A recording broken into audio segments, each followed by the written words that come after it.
أعوذ بالله من الشيطان الرجيم بسم الله الرحمن الرحيم السلام عليكم ورحمة الله وبركاته. إن الحمد لله نحمده ونستعينه ونستغفره ونستهديه ونعوذ بالله من شرور أنفسنا ومن سيئات أعمالنا. من يهده الله فهو المهتد ومن يضلل فلن تجد له وليا مرشدا. أشهد أن لا إله إلا الله وحده لا شريك له وأشهد أن محمدا عبده ورسوله. قال الله تعالى في كتابه الكريم: أعوذ بالله من الشيطان الرجيم. يا أيها الذين آمنوا اتقوا الله حق تقاته ولا تموتن إلا وأنتم مسلمون. يا أيها الذين آمنوا اتقوا الله وقولوا قولا سديدا يصلح لكم أعمالكم ويغفر لكم ذنوبكم ومن يطع الله ورسوله فقد فاز فوزا عظيما. أما بعد، معاشر المؤمنين rahimani wa rahimakumullah. Alhamdulillah, kita bersyukur kepada Allah Azza wa Jalla dengan segala kenikmatan yang Allah berikan kepada kita semua. Salawat dan salam kepada Nabi Muhammad sallallahu alaihi wasallam, khairul anbiya'i wal mursalin, sebaik nabi dan sebaik rasul. Ma'asyiral mu'minin rahimani wa rahimakumullah. Kita lanjutkan pembahasan kita lagi. Masuk ke dalam adab berjalan ke masjid. Masuk ke adab yang keempat adalah bersegera menuju ke masjid. Dalam hadis Nabi sallallahu alaihi wasallam dari Abu Hurairah radhiyallahu anhu, bahwasanya Nabi sallallahu alaihi wasallam bersabda, "Lau ya'lamun nasu ma fi nida'i wa saffil awwali thumma lam yajidu illa ayyastahimu alaihi lastahamu walau ya'lamuna ma fi tahjiri lastabaqu ilaihi walau ya'lamu ma fi atamah wasubhi la atauhuma walau habwa." Rasulullah mengatakan kalau seandainya manusia itu mengetahui ma fi nida. Nida ini adalah panggilan salat, adzan kalau kita bilang. Wasaffil awal, saf pertama. Karena keutamaan itu bukan hanya sekedar di saf pertama. Di riwayat yang lain Rasulullah mengatakan sufufil mutaqaddimah, saf yang depan-depan. Depan-depan itu dimasuk di antara saf pertama, kedua, itu masuk sufufil mutaqaddimah. Ya. Kemudian thumma lam yajidu, ya, kecuali kemudian mereka tidak mendapati kecuali dengan cara apa? Diundi. Ya. Kalau kita bilang apa? Diundi, atau kita bilang istilahnya taruhan. Ya, maka mereka akan melakukannya dengan cara diundi. Kenapa? Supaya dapatnya gantian. Walau ya'lamu ma fi tahjiri lastabaqu ilaihi. Kalau seandainya mereka mengetahui pahala yang begitu besar, mereka akan bersegera menuju kepadanya. Istabaqu ini kalau kita bilang dulu-duluan, cepet-cepetan. Tahu musabaqah? Artinya apa musabaqah? Lomba. Mereka akan berlomba. Walau ya'lamu ma fi atamah wasubhi. Kalau seandainya mereka mengetahui pahala atamah itu salat apa? Isya. Subuh itu salat subuh. Ya, mereka akan mendatangi keduanya walaupun harus merangkak. Kenapa? Nggak bisa jalan, mereka ngesot sudah. Merangkak sudah. Artinya orang sampai sakit, jalannya cuma bisa merangkak, mereka datangin dengan merangkak. Karena keutamaannya besar. Maka di sini Nabi sallallahu alaihi wasallam menjelaskan tentang keutamaan bersegera ketika adzan, satu, shaf pertama, dua, kemudian berbicara tentang keutamaan salat isya, ya, kemudian berbicara tentang keutamaan salat subuh. Dua-duanya bicara masalah shaf pertama dan bersegera ketika adzan merupakan pahala yang sangat besar. Kemudian keutamaan tentang sholat subuh dan isya merupakan pahala yang luar biasa sampai orang daerah buat ngerangka. Istilahnya seperti itu. Ketika Allah tampakkan pahalanya itu secara nyata. Jelas? Hadis ini diriwayatkan oleh Imam Bukhari. Sekarang kita lihat maksudnya. Kebaikan, pahala yang besar itu ada di dua kondisi. Dibicara masalah adzan sama shaf pertama, dan ini disebutkan dalam Fathul Bari ya, yang ditulis oleh Ibnu Rajab Al-Hambali. Kemudian istilah tahjir ya, itu bersegera mendatangi salat di awal waktu. Makanya disebut dengan apa? Tahjir. Ya, kemudian istilah habwa adalah ya, berjalan dengan kedua kaki dan kedua kakinya atau panggulnya, yakni sambil merangkak. Ya, mereka mendatangi sambil merangkak, sebagaimana yang tadi saya sebutkan. Dan ini disebutkan oleh Ibnu Athir dalam kitabnya An-Nihayah. Al-Imam Ibnu Battal ya memaknai masalah ini dengan kata-kata yang saya tulis itu betul. Ya, maksudnya adalah karena orang-orang yang bersegera mendatangi masjid untuk sholat di awal waktu dan menunggu waktu sholat, meskipun dia tidak sholat di shaf pertama, itu lebih baik daripada telat. Paham ya di sini? Jadi bersegeranya dia yang dihitung sama Allah Azza wa Jalla, kecuali dia ada udzur. Tapi kalau nggak ada, dia punya keutamaan besar di bersegeranya, walaupun tidak dapat shaf pertama, tapi dapat yang pas bersegeranya. Karena Rasulullah secara jelas mengatakan ya, kalau mereka mengetahui apa yang ada di panggilan sholat. Panggilan ini maksudnya apa? Bersegera mendatanginya. Ini hal yang dua hal yang berbeda antara panggilan sholat dengan shaf pertama. Artinya kalau dia dapat shaf pertama ya, maka dia dapat di sisi shaf pertama. Tapi kalau dapat di panggilan sholat, maka dia dapat keutamaan di panggilan sholat. Apalagi ngumpulin dua hal. Panggilannya dapat, shaf pertamanya juga dapat. Ya, bahkan ya ikhwah, hal ini juga ketika seseorang menunggu waktu sholat, maka pada dasarnya mereka tercatat salat, sebagaimana kita sudah bahas di sebelumnya. Keutamaannya di mana? Bersegeranya plus dapat apa? Keutamaan nunggu sholat, dicatat sholat. Bahkan orang yang menuju ke masjid juga dihitung sebagai sholat. Kebayang antum, banyak keutamaan yang terjadi di sini. Ya. Yang berikutnya, yang kelima adalah doa ketika menuju ke masjid. Ini jarang orang baca. Ada beberapa riwayat doa, bukan cuma satu. Yang masyhur, yang orang sering dengar adalah ini. Allahumma ja'al fi qalbi nura, wa fi basari nura, wa fi sam'i nura, wa an yamini nura, wa an yasari nura, wa fawqi nura, wa tahti nura, wa amami nura, wa khalfi nura, wa ja'al li nura.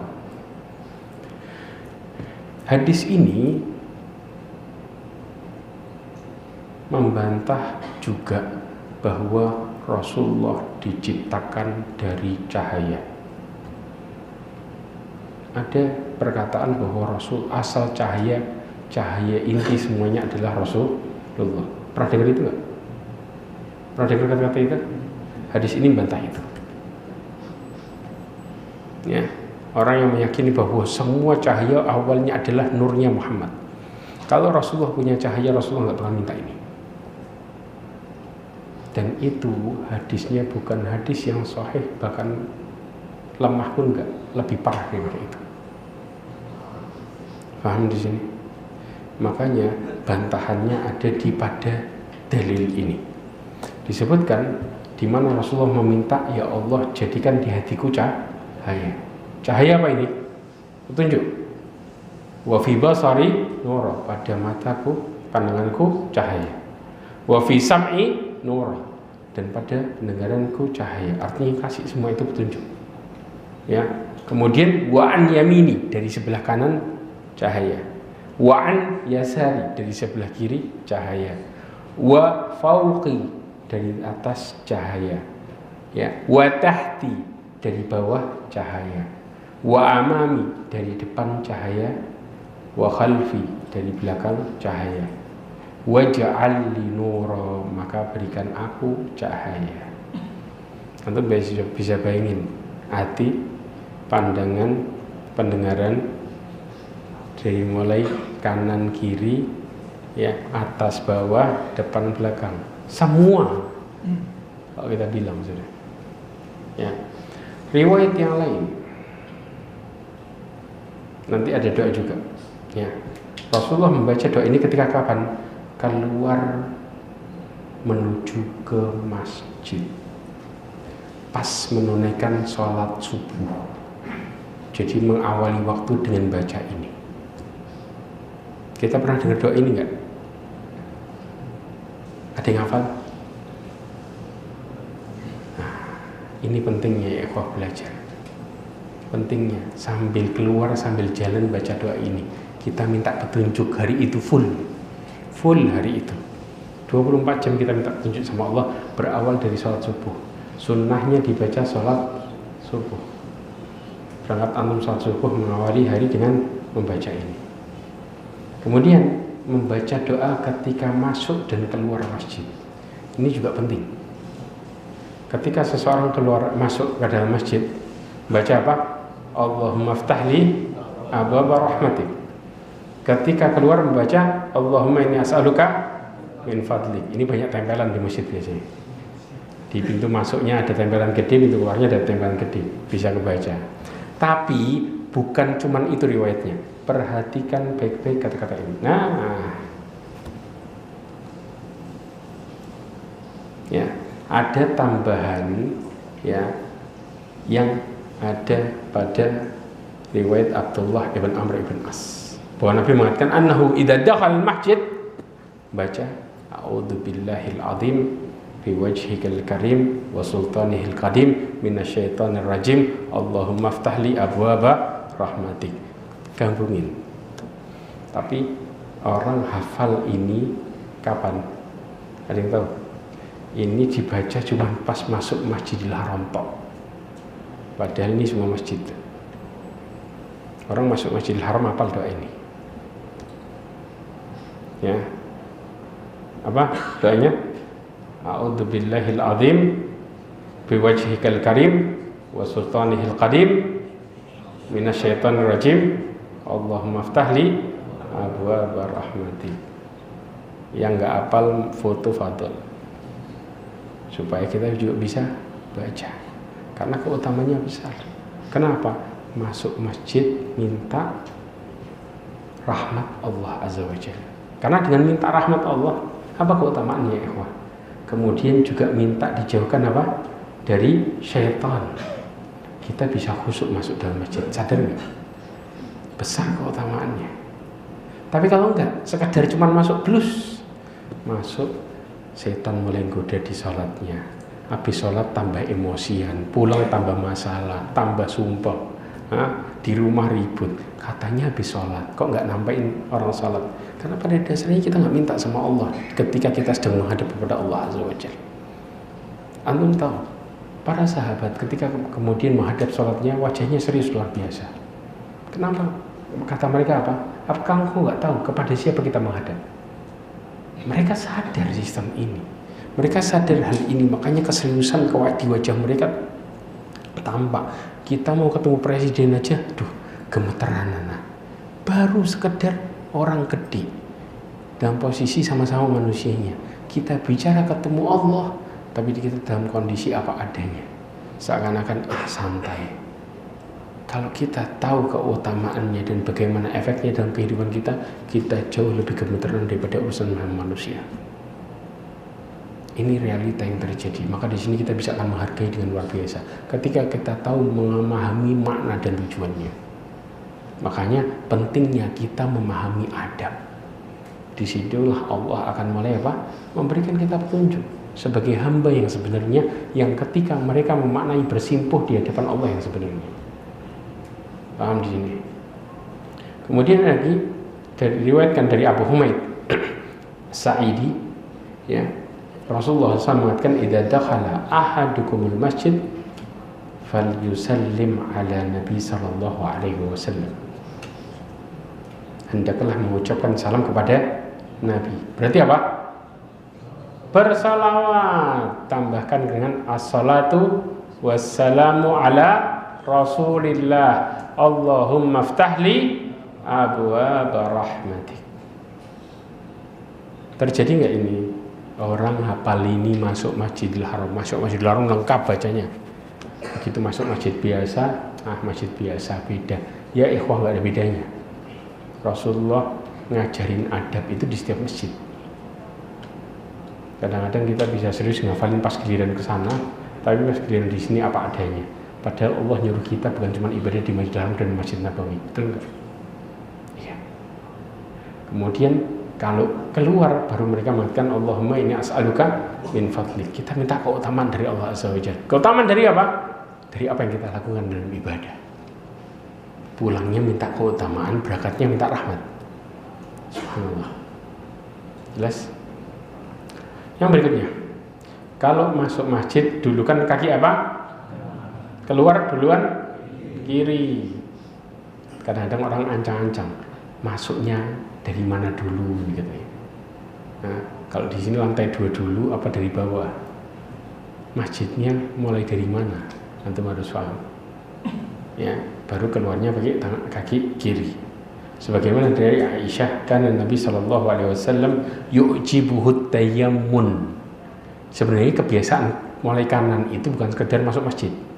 Tapi semua kita mulai sesuatu dengan bagian kanan, mandi bagian kanan dulu, pakai baju kanan dulu. Paham maksudnya? Karena Rasulullah sallallahu alaihi wasallam itu senang dengan mulai dari kanan. Ya. Kemudian apa? Fitana'ulihi, pakai sendal. Pernah subhanallah ya, Pak. Ada seorang muridnya Syekh bin Bas, pengawalnya. Dia kepingin ngetes Syekh bin Bas ini buta loh padahal. Dites apa? Dikasih sendal bagian kiri dulu. Apa yang terjadi sama Syekh bin Bas bagian kirinya? Dia tahu itu bagian kiri, diinjek dulu. Paham, diinjek? Nggak dipakai, diinjek. Dikasih kanan, baru kanannya dipakai, baru kirinya dipakai. Maka ketika kita ketemu sendal, ternyata kiri dulu, jangan langsung dipakai. Injek aja nggak masalah.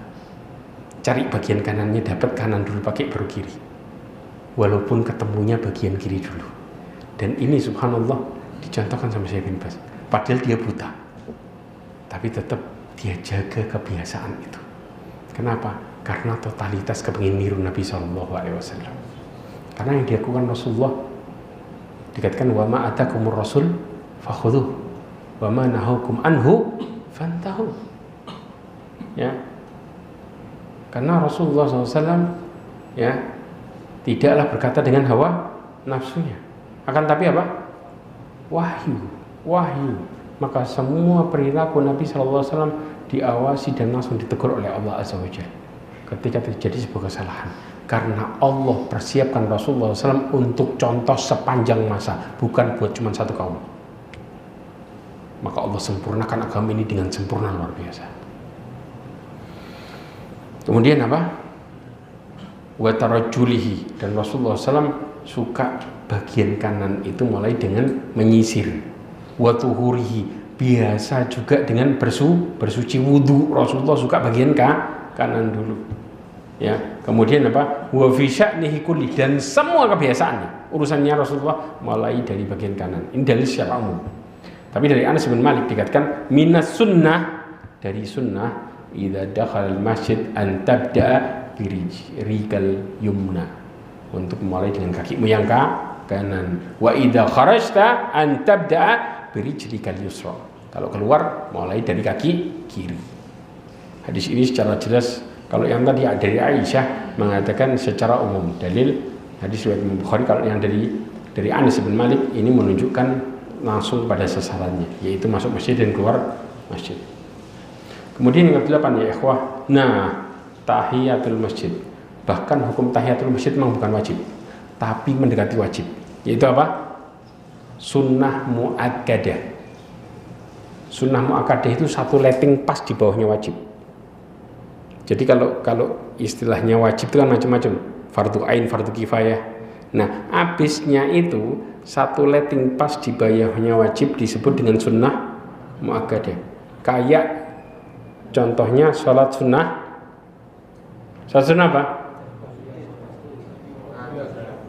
Sholat sunnah muakkad persis. Antum habis sholat sebelum sholat duhur sama setelah sholat duhur, kemudian ba'diyah maghrib, itu hukumnya sama dengan tahiyatul masjid. Bahkan ketika Rasulullah sedang berkhutbah, ada orang datang langsung duduk, kata Rasulullah apa? Berdiri sholat dulu. Lagi tengah ngajarin para sahabatnya ini. Ini menunjukkan bahwa sunnah yang sangat-sangat ditekankan. Tinggal satu strip istilahnya kalau kita bilang masuk ke wajib. Ya, ini kondisinya. Hadis ini diriwayatkan oleh Imam Bukhari dan Muslim, dikatakan idza dakhala ahadukum al-masjida falyarka' rak'ataini qabla ay yajlisa. Istilah tahiyatul masjid itu istilahnya kita. Paham ya? Artinya namanya secara umum sholat sunnah sebelum duduk di masjid, istilahnya gitu. Berapa rakaat? 2. Jadi sebelum duduk kita sholat sunnah 2 rakaat. Pertanyaannya, ada enggak ini dilakukan setiap waktu atau di waktu larangan sholat enggak boleh melakukan ini? Jawabannya yang mana? Semua waktu, bahkan waktu larangan sholat kita boleh melakukan ini. Karena waktu larangan sholat itu adalah berkaitan dengan sholat sunnah mutlak. Tapi kalau sholat-sholat yang punya kaitan, kayak sholat jenazah, ya, kemudian seperti sholat sunnah tahiyatul masjid, ini dia dilakukan kapanpun. Sholat jenazah, ada jenazah sholat. Paham di sini? Dia tidak punya kaitan masalah larangan sholat. Ini pendapat yang benar sebenarnya. Ya, karena kapanpun jenazah itu, ya di zaman Nabi SAW kemudian langsung mereka apa? Sholatin kemudian dikebumikan. Bahkan antum tengah malam mereka lakuin. Ya, karena di antara sunnahnya adalah mensegerakan menguburkan jenazah. Jadi nggak ada kaitan masalah larangan sholat. Orang kadang-kadang lu enggak, ini kan asar sudah nggak boleh sholat lagi, jadi nanti tunda aja. Enggak, ini menyelisih sunnah sebenarnya. Ya, menyelisihi sunnah sebenarnya. Karena itu buat masalah sholat sunnah mutlak yang nggak ada. Antum mau sholat sunnah kapanpun itu namanya sholat sunnah mutlak. Nah itu baru berkaitan dengan masalah larangan sholat. Sebagaimana disebutkan ya, ketika kemudian dari matahari mau terbit sampai benar-benar terbit, kemudian ketika matahari di tengah-tengah pas kepala kita itu cuma berapa menit tok. Kemudian matahari ketika mau tergelincir sampai tergelincir. Paham ya? Ini diantara larangan sholat. Wallahu a'lam bishawab. Yang berikutnya kan 9 adalah duduk dan menunggu waktu sholat. Ini adabnya. Ya, nah antum tahu orang duduk dan nunggu waktu sholat itu jangan diremehin. Antum lagi kayak gini didoain sama mereka 3 doa. Tapi dengan 2 syarat. Perhatikan hadisnya baik-baik. Dari Abu Hurairah radhiyallahu anhu, Nabi sallallahu alaihi wasallam bersabda, "Fa idza dakhala al-masjida kana fi shalah ma kanatis salatu hiya tahbisuhu." Kalau orang itu masuk masjid, dia tercatat sedang sholat selama dia tertahan untuk mendirikan sholat. Contoh dia nunggu sholat ke sholat, itu dicatat sedang sholat syaratnya. Terus kemudian ditambahkan lagi, wal malaikatu yusalluna ala ahadikum madama fi majlisihi alladhi shalla fihi. Malaikat mendoakan. Istilah sholawat di sini para ulama menjelaskan, kalau Allah yang bersolawat artinya Allah memuji hambanya di depan para makhluknya. Jelas?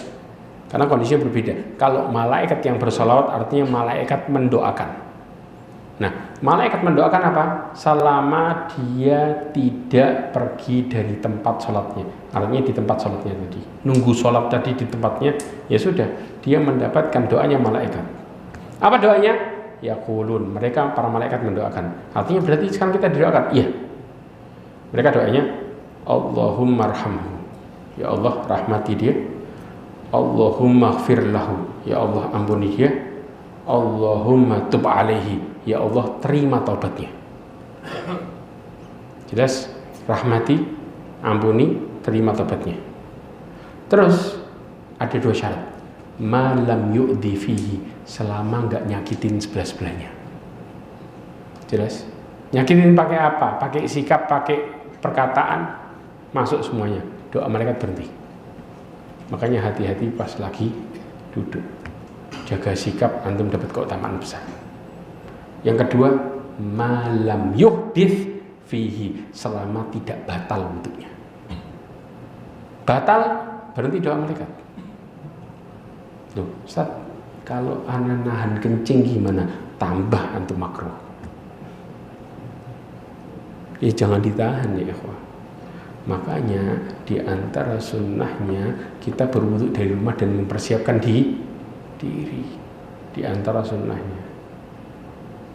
Paham ya? Persiapin diri antum, semua halangan yang membuat antum sholat antum gak khusyuk semuanya diselesaikan. Makanya kalau kita lapar, ada makanan, makan dulu atau sholat dulu? Padahal mau komat loh. Makan dulu atau sholat dulu? Persis. Karena orang yang sholatnya kepikiran makan makruh, tambah sholat antum jadi gak bener ya. Mendingan apa? Makan pikiran sholat daripada sholat kepikiran makan. Tapi orang yang makan kepikiran sholat berarti bahaya. Kenapa? Berarti sholatnya terpaksa kelihatan. Harusnya gak kepikiran sholat dia. Artinya selesai makan dia nikmatin sholatnya, bukan pas sholat, pas makan kepikiran sholat. Karena orang yang kadang-kadang kalau makan kepikiran sholat dia ngerasa, wah anak belum sholat belum lega. Berarti sholatnya paksaan atau kebutuhan? Paksaan. Makanya nikmatin makan. Karena apa? Allah ngasih rizki saat itu. Subhanallah ya ikhwah. Supaya apa? Orang sholatnya khusyuk. Antum makan tujuan buat sholat. Makanya bedakan antara makan buat hidup sama hidup buat makan. Beda jauh kan? Padahal katanya cuma dibalik dong. Ya, makan buat hidup berarti makannya seberapa? Secukupnya. Kalau hidup buat makan, habis makan antum nggak bisa ngapa-ngapain. Itu namanya hidup buat makan. Ya, insyaallah. Hadis riwayat Imam Bukhari dan Muslim. Kemudian yang berikutnya, boleh rebahan di masjid. Makanya orang-orang yang suka, rebahan di masjid itu haram. Kalau ngomong kita harus pakai dalil. Rasulullah ngasih contoh masalah ini. Antum perhatikan contohnya. Pertanyaannya, boleh nggak orang tinggal di masjid? Yang jawab pelan. Sebagian mulai khawatir. Boleh apa enggak? Boleh apa enggak? Lihat nanti dalilnya. Dari Abdullah ibn Zaid dikatakan annahu ra'a Rasulullah sallallahu alaihi wasallam mustalqiyan fil masjid. Bahwa dia melihat Rasulullah berbaring di masjid. Bahkan Rasulullah pernah di Masjidil Haram mutawassidun bi burdatihi, bantalan pakai burdahnya. Fidilil Ka'bah, kena naungan Ka'bah. Kenapa? Siang-siang loh itu. Rebahan di depan Ka'bah. Ada sunnah nggak di sini? Jelas. Waktu itu sahabat curhat. Sebelum curhat Rasulullah lagi baringan. Ya, ini yang terjadi ya ikhwah. Jadi berbaring itu bukan perkara yang kemudian bahkan kita itu nunggu sholat ya capek sambil baringan, tapi jangan sampai istilahnya karena kalau orang ketiduran itu takut apa? Ngiler ya. Kalau ngiler habis itu langsung bangun. Kalau sudah sampai tenggelam dari sama tidurnya, ketika dia posisi berbaring dia harus memperbarui wudunya. Karena itu yang membatalkan sebenarnya. Kenapa? Karena dia nggak tahu kemana tangannya berjalan. Betul apa enggak? Kalau sudah tidur itu nggak sadar kemana. Nah, tapi bukan berarti dia dilarang. Berbeda kondisinya. Tidak dilarang. Bahkan kemudian Rasulullah berbaring di masjid. Kemudian apa? Wadi'an dari rijlaihi ilal ukhra, dan meletakkan salah satu kakinya di atas kaki yang lain, tumpang tindih seperti ini. Jelas. Itu cara Rasulullah berbaring di mana? Masjid. Bahkan Ibnu Battal menjelaskan tentang masalah hadis ini.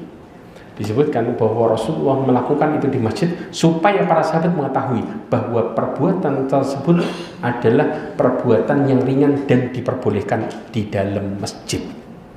Boleh banget. Kenapa orang kalau sudah duduk terus, ya Allah Ustaz pegel. Anak kalau rebahan takut haram lah.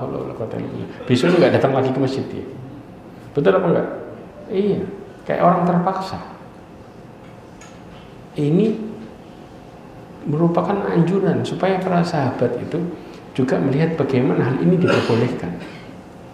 Karena pada dasarnya ya tinggal aja boleh sebenarnya. Nah, nih tidur di masjid. Ada sekumpulan sahabat yang nggak punya rumah, Rasulullah kasih rumah dalam masjid.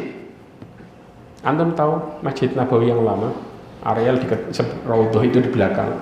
Itu dulu tempatnya ahli sufah. Ahli sufah itu siapa? Para sahabat yang nggak punya rumah. Dia tinggal di masjid. Pembesar ahli sufah yang antum pasti kenal semua. Ada yang nggak kenal Abu Hurairah? Kenal semua kan? Periwayat hadis terbanyak. Bahkan istrinya Nabi Aisyah kalah. Kenapa? Dia dapat di mana ilmunya? Di masjid. Rasulullah sering duduk bersama ahli sufah. Tapi pernah ada ahli sufah yang ditegur. Kenapa? Tidak kerja dia. Terus kemudian kau dapat makanan dari mana? Kakak saya ngirimin saya terus. Apa kata Rasulullah? Kakakmu lebih baik daripada dirimu. Ini menunjukkan walaupun tinggal di masjid kemudian bukan jadi pengangguran, enggak. Mereka nggak punya rumah, tapi mereka juga kerja, cari maisha, cari nafkah. Selesai tinggal lagi di masjid. Ya, bahkan ada juga ya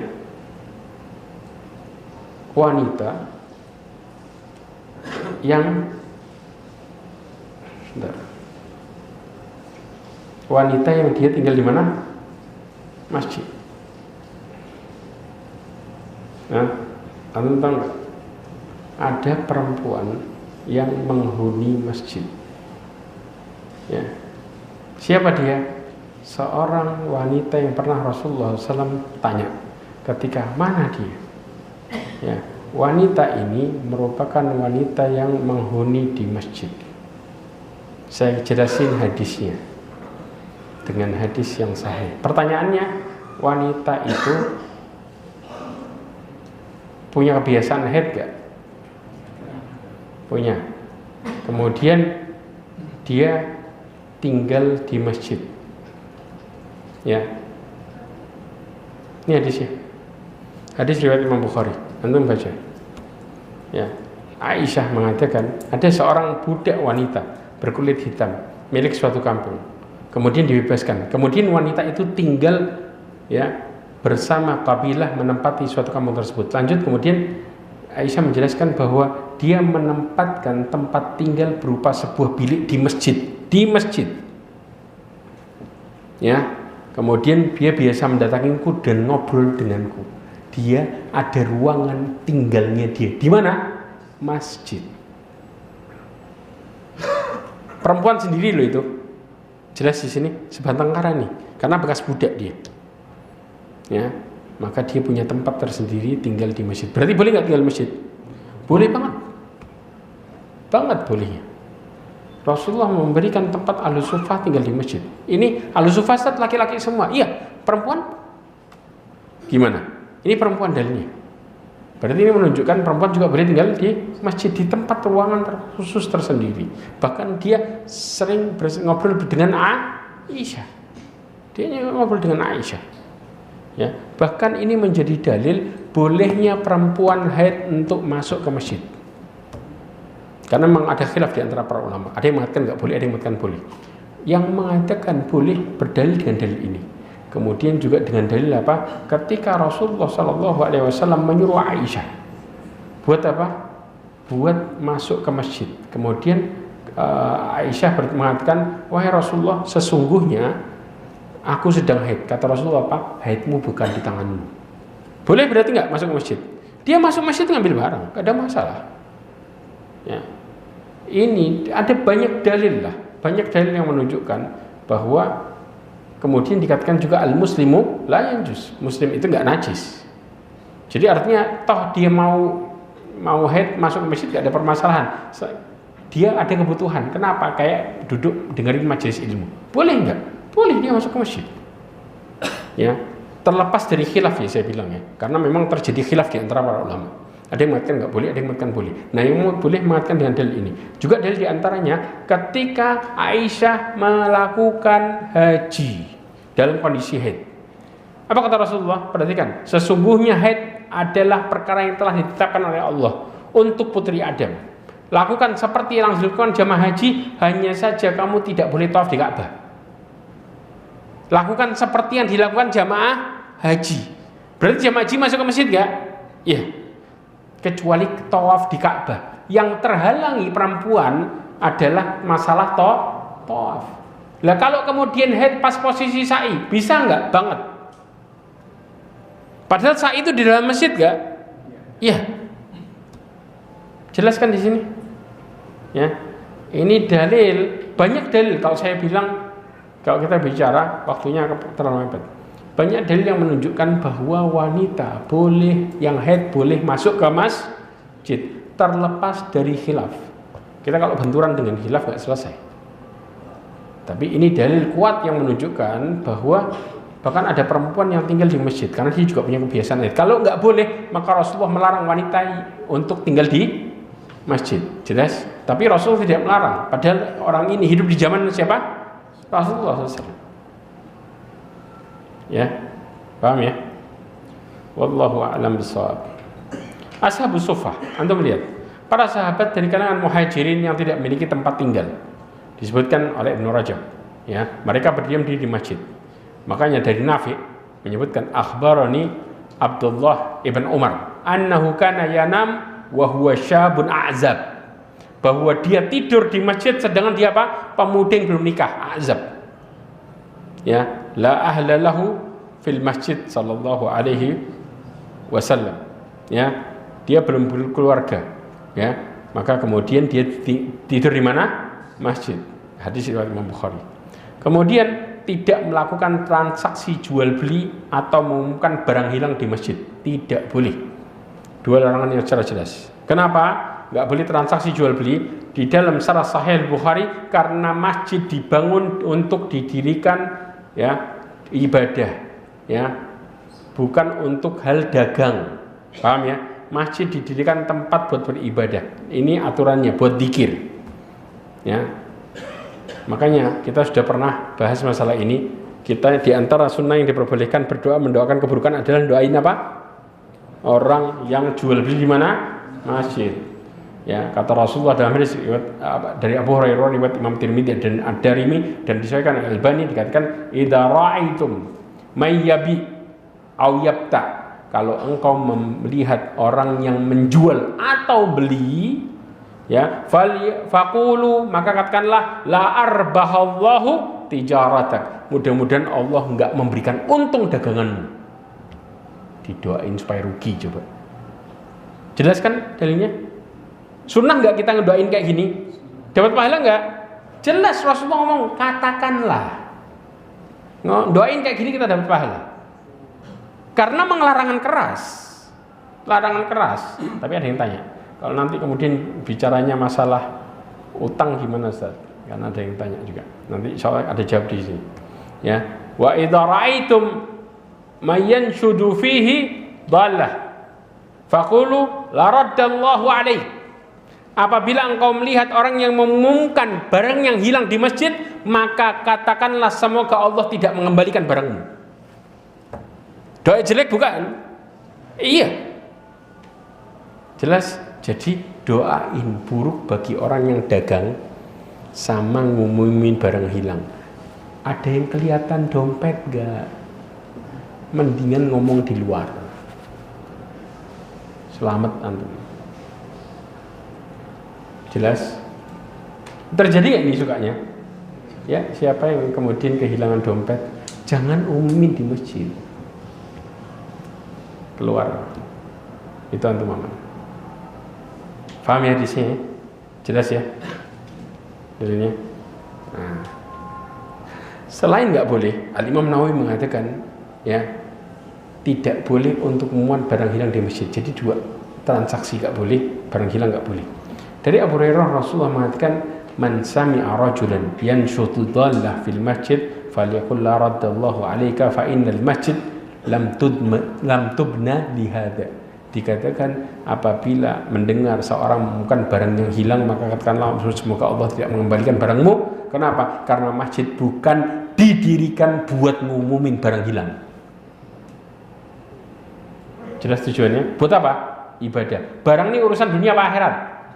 Ya jelas. Ya, kemudian tidak mengeraskan suara ketika berada di masjid. Ini diantara adab. Ibnu Rajab Al-Hambali mengatakan termasuk adab ya yang perlu diperhatikan adalah tidak mengeraskan suara ketika berada di masjid. Hal ini pernah terjadi di zaman Nabi SAW dan beliau mengingkarinya secara jelas dari Abdullah ibn Ka'ab.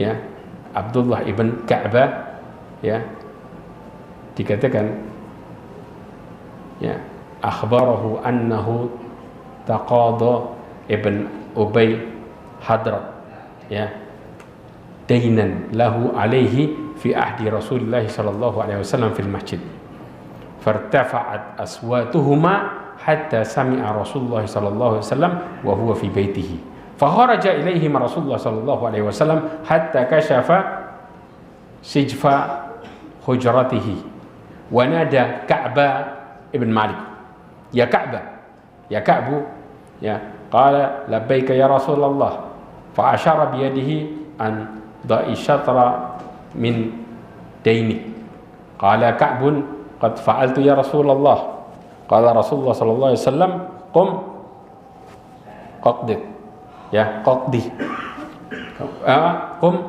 faqdi dikatakan lakukan faqdi itu lakukan. Pernah Ka'ab bin Malik ini bercerita dia pernah nagih utangnya sama siapa? Abi Hadrat di dalam masjid. Akhirnya apa? Suara keduanya meninggi keras kan? Sampai akhirnya terdengar Rasulullah padahal di rumahnya karena sebelahan. Ya, berarti keras banget. Setelah itu Rasulullah keluar menemui dan menyingkat tabir kamarnya sambil manggil dengan mengatakan wahai Ka'ab. Ya. Kemudian dia menjawab, "Ya Rasulullah." Ya, maka diisyaratkan dengan tangannya agar Ka'ab merelakan setengah dari hutangnya. Maka aku telah melakukannya. Maka kata Rasulullah SAW, bangkit dan tunaikan. Ya. Kenapa? Ditegur sama Nabi gara-gara apa? Mengeraskan suaranya masalah utang. Ya. Kemudian tidak menjalin jari jemari menuju ke masjid sebelum didirikannya salat. Baik dalam perjalanan ataupun sebelum salat. Jangan kayak gini. Apa masalahnya? Perhatikan baik-baik hadisnya. Ka'ab ibn Ujrah bahwa Nabi SAW bersabda, "Idza tawadha'a ahadukum fa ahsana wudhu'ah." Kalau wudu, maka perbaikilah wudunya. Thumma kharaja 'amidan ilal masjid fala yushabbikanna baina asabi'ih. Ya, kemudian menuju ke masjid, janganlah jari jemarinya apa? Disatukan kayak gini nih. Kenapa? Fa innahu fis shalah, karena dia sedang salat. Jadi dari mulai keluar dari masjid sampai mau sholat, berarti kalau selesai sholat kita lain cerita. Sampai sholat dia terhitung sholat, maka nggak boleh kayak gini. Ya. Nah terus gimana saat nunggu? Orang mau gini nggak masalah. Yang penting jangan gini. Ya. Apa hikmahnya? Nggak usah tanya hikmahnya. Antum ikutin selamat. Karena ada pelajaran tersendiri yang Allah Subhanahu Wa Taala dan Rasulnya yang tahu. Ya. Kemudian dijelaskan oleh Ma'alim Sunnah Al-Imam Al-Khattabi menjelaskan bahwa merekatkan antara jari tangan, sebagian orang melakukan perbuatan tersebut padahal termasuk perbuatan yang sia-sia. Di antara hikmah dilarangnya adalah ketika seseorang duduk sambil beristirahat menunggu waktu sholat menjadikan jari jemari, maka hal itu menyebabkan rasa ngantuk dan tertidur. Antum kalau segini gimana? Iya. Betul nggak? Enak nggak ini? Enak nggak? Antum gini naruh gini enak kan? Betul nggak? Naruh gini tangannya lepas nggak gini? Sudah kayak antum naruh kayak ditaruh tangannya istirahat. Kalau sudah tangannya istirahat, sadar nggak dia? Apalagi kena AC sepoi-sepoi, masya Allah ya. Nah, kayak dikipasi ya. Ya, itu diantara hikmahnya. Jelas di sini, makanya hati-hati masalah yang kayak gini. Akibatnya akhirnya batalin wudhu seseorang. Kalau sudah batalin wudhu, dihitung sholat nggak? Enggak. Selesai. Ya. Nah, tadi yang tanya masalah Ustaz, kalau bicara masalah utang gimana? Boleh bicara masalah dunia yang ringan. Kalau jual beli jelas itu berat. Tapi kalau masalah dunia ringan itu lain. Ringan, paham ringan ya? Ya, dari Anas bin Malik dikatakan, uqimatis shalah wan Nabi sallallahu alaihi wasallam yunaji rajulan fi janibil masjid, faqama ila shalah hatta namal qaum. Dikatakan salat telah didirikan, namun Nabi masih berbicara dengan seseorang dengan suara pelan di sudut masjid. Berarti bicarain dunia yang ringan boleh nggak? Boleh, jelas kan Rasulullah bicara. Jangan berat. Antum kalau sudah mulai mikir dagang, mikir omset, nah aduh, ini berat nih ya ikhwah. Ngomongnya dunia tok akhirnya. Antum mancing satu, akhirnya jadilah kemudian awal mula pencetusan bisnis dari mereka kayak gini nih. Sadar nggak ini? Bahaya ya ikhwah. Tapi kalau masalah ringan, yang artinya nggak membuat. Kemudian akhirnya apa? Beliau belum mendirikan salat hingga orang-orang tertidur. Ngomongin. Maka Imam Nawawi mengatakan di antara hikmahnya yang dapat diambil dari sini, diperbolehkan bercakap-cakap setelah muadzin mengumandangkan adzan. Yang kedua yaitu iqamah. Boleh ngobrol, boleh. Karena apa? Setelah iqamah Rasulullah masih ngomong sama orang. Betul nggak? Jelas hadisnya kan? Sampai kapan? Langsung tinggal sholat. Sampai orang sampai tertidur. Rasulullah ngomong ringan. Jelas masalah ini. Banyak yang belum tahu kan? Hadis ini riwayat Imam Bukhari secara jelas. Ya. Apalagi hal itu adalah hal yang penting. Tapi untuk perkara yang tidak penting, maka hal itu dimakruhkan. Untuk mau bicara penting, nggak ada permasalahan. Ya. Kemudian juga dikatakan di dalam Umdatul Qari disebutkan, kalau yang dibicarakan bukan termasuk perkara yang penting, maka hal itu dimakruhkan sebagian ulama. Di antaranya adalah ulama Hanafiyah. Ya. Jelas di sini. Nanti ada sisa 5 lagi, kita lanjutkan di pertemuan berikutnya. Kemudian kita akan berbicara tentang masalah khusyuk salat satu. Kemudian yang kedua kita bicara masalah cara khusyuk. Dari segi khusyuknya dulu kita bahas. Kemudian yang berikutnya masuk dengan cara khusyuk, baru kita masuk ke dalam bab cara wudhu dan lain sebagainya. Faham di sini? Jelas? Inilah yang insya Allah kita akan pelajari, karena pembahasan kita masih panjang. Makanya kita bahas secara detail. Insya Allah perlahan. Jadi kitab itu diantaranya ada pembahasan-pembahasan tentang bab masalah ini, terutama di masalah bab salat nanti. Insya Allah kita akan bahas juga.